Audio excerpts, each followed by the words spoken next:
Hello, this is Tony Heller from RealClimateScience.com with a discussion of the world's smartest scientist. On June 23, 1988, NASA's James Hansen started the global warming scare before Congress. It was the hottest June 23rd on record in the United States with an average temperature of 92 degrees around the country. And for added dramatic effect, Hansen and Colorado Senator Tim Wirth sabotaged the air conditioner in the hearing room. It was not only extremely hot, but America was experiencing a very severe drought at the time. The Mississippi River nearly dried up, and there were huge forest fires in Yellowstone National Park later in the summer. Hansen warned about the greenhouse effect, so let's take a look at what the greenhouse effect is. The sun warms up the ground with very hot shortwave radiation. Then the warmed surface of the Earth emits long-wave radiation, shown in red. Some of this long-wave radiation collides with greenhouse gas molecules like water vapor or carbon dioxide. When this happens, the molecule may absorb the energy from the photon which hit it. If this happens, it will cause the atmosphere to warm. The atmosphere with greenhouse gases in it acts as an insulator. The idea that Hansen was presenting is that increased levels of carbon dioxide from the burning of fossil fuels will cause more of this long-wave radiation to get absorbed by the atmosphere. Let's go back a few more years to this paper which Hansen published in 1984. Hansen predicted that Antarctica would be the fastest warming place on Earth, with some parts of Antarctica warming 8 degrees centigrade after a doubling of carbon dioxide in the atmosphere. His forecast did not do very well. There's actually been no warming in Antarctica at all over the last 45 years. And in 2021, Antarctica experienced their coldest 6 months on record. So let's examine why Hansen got this forecast so wrong.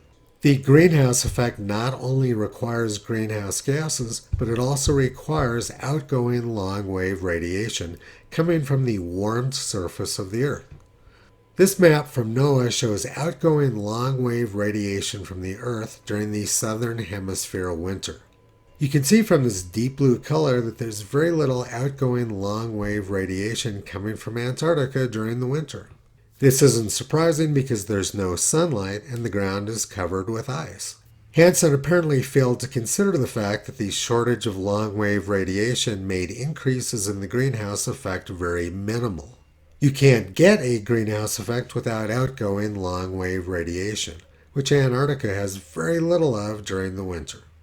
This map from Hansen's old group at NASA shows what they believe has been warming over the surface of the planet since 1884.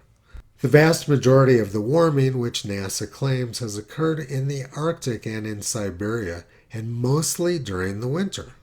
But as we've just discussed, winter warming at the poles can't be due to the greenhouse effect because there's very little outgoing long-wave radiation.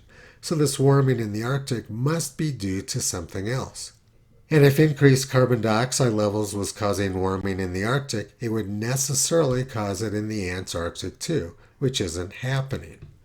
NASA is blaming this warming in the Arctic and Siberia on greenhouse gases, but as we've just discussed, that explanation makes no sense.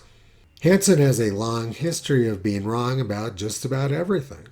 On the 20th anniversary of his testimony before Congress, Hansen said we're toast, and he said that the Arctic would be ice-free in 5 to 10 years. Ed Markey, Democrat from Massachusetts, said Dr. Hansen was right. 20 years later, we recognize him as a climate prophet. And since Hansen made that prediction 15 years ago, there's been no change in the minimum Arctic sea ice extent. Arctic sea ice extent is higher right now than it has been for 20 years, and it's also higher than it was in 1996. Once again, Hansen was dead wrong with his prediction, but this next one is my favorite. He predicted that Lower Manhattan would drown sometime between the year 2008 and 2018. I don't think that actually happened. Another prediction Hansen made at the time was that restaurants would have signs in their windows that read, "Water by request only," because of an increase in droughts. I love this prediction because I used to go visit my grandparents in New York during the summer and I remember those signs very well from the mid-1960s. New York had their worst drought during the 1960s, and restaurants did indeed have signs up saying water by request only or no water at all. My parents normally would not let me drink soft drinks, but because of the shortage of water, they allowed me to drink a Coca-Cola in the restaurant, and that memory has stuck with me for a very long time. I could write an encyclopedia of Hansen's failed predictions, but he wishes he wasn't so right about global warming. Let's take a look at what he's referring to. Hansen has accumulated a net worth of $17 million by pushing the global warming scam. That's a lot of money for a government scientist and shows that he got at least one prediction right. He must have predicted that he would make a lot of money pushing this nonsense. Toto has been pulling back the curtain on NASA's James Hansen for almost 16 years. You can visit Toto and his family on the web at realclimatescience.com.